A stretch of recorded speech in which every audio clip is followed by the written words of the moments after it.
those who are dating.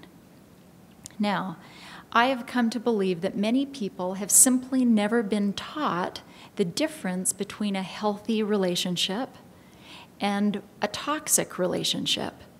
Or they've been taught it, but it becomes really blurry really quickly when you're in the thick of it or trying to navigate that scene, because we all have fears and insecurities and longings that can really muddy the waters sometimes and have us do things that we wouldn't normally do. So I want to, and I hope this doesn't come across as a classroom, but it was my effort to try to condense a lot of information into a concise way. And I'm not going to go over all of the points in this table. I want to clarify, first of all, that when we talk about a toxic relationship, that's not just between two people. Sometimes that can be with a whole family system.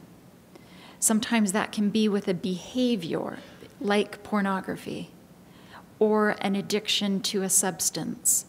So I want you to keep that in mind as you go through these points with me. But I would encourage all of us to use this as food for thought and discussion with someone we're dating, or a parent, or someone we trust, a leader, whoever it may be. Use this. I don't want this just to be a table that Jill did up for tonight.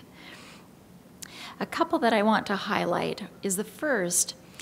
Toxic relationships tend to be clouded with deceit and lies, and this can be very subtle and at times can even be secretive.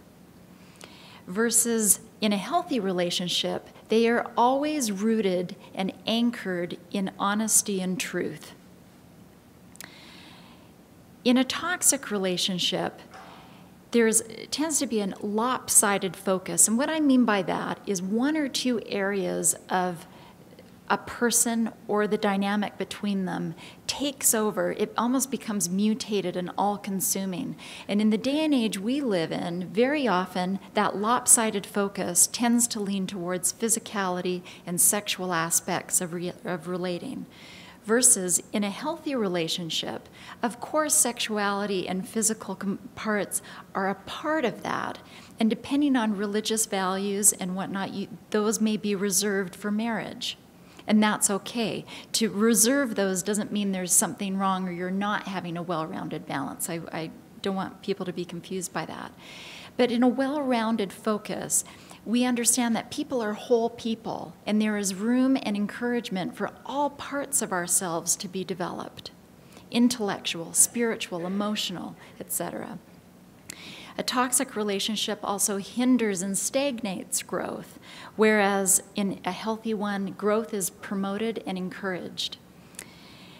Going down near the bottom, toxic relationships decrease our well-being, whereas the other increases and expands our sense of well-being. And there's many more that we could list, and I would encourage you to dissect it, really develop this so that it's meaningful for you and can be useful. Now, as you look at this list, I want to ask you some questions. The first question is, when you contemplate the media that you engage in, whether it's movies, websites, music, whatever it may be, does that media help you rehearse and visualize toxic relationships or healthy relationships? Because that rehearsal piece is so key. And if it's toxic relationships that are being rehearsed and taught and reinforced again and again, may I invite you to consider making some changes or tweaks or all-out radical changes in the type of media you expose yourself to. Also, which qualities, if you look at the healthy list, which of those qualities do you believe you already live well, whether or not you're dating someone or not? Which is already incorporated into your life?